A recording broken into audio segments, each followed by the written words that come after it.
Hello, magandang tanghali sa atin dyan. Gusto na kayo, mga idol.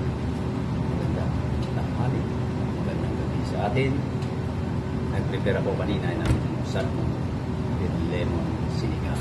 So, ito ang ating lemon sinigang na salmon. Yan po, kumukulo-kulo. Yan.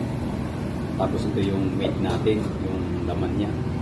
Hindi lang natin paghahaluin kasi pag hinalo natin, masyado naman madudurog. Mabilis maludurog ito. Ang gagawin natin dito, sisiparin lang natin at lalagyan natin ng sabaw para hindi siya mag-dry. Yan. Yummy po ito. Ito yung salmon na yung trim lang ito, pinag-trim, pero may mga laman ito. Yan.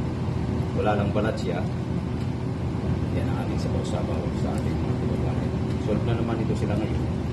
Dahil sa talagang sa lasa, walang masabi. Salmon pa, panalo. So yan ang ating lunch ngayon. Ang ating mga kababayan. Yan. So,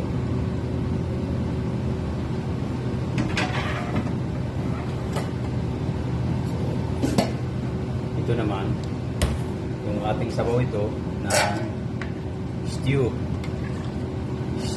salmon. So, Scandinavian salmon naman ito. Inihiwalay ko ito yung vegetable.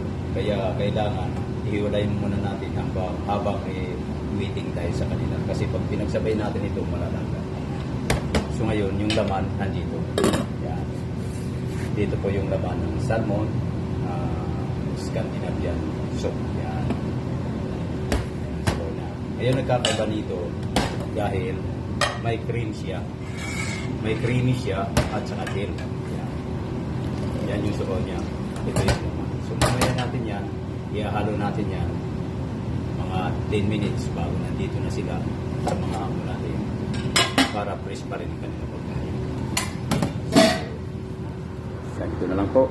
Magandang tanghali at magandang gabi at magandang umaga sa atin lang. Maraming salamat ulit sa pagsusunod.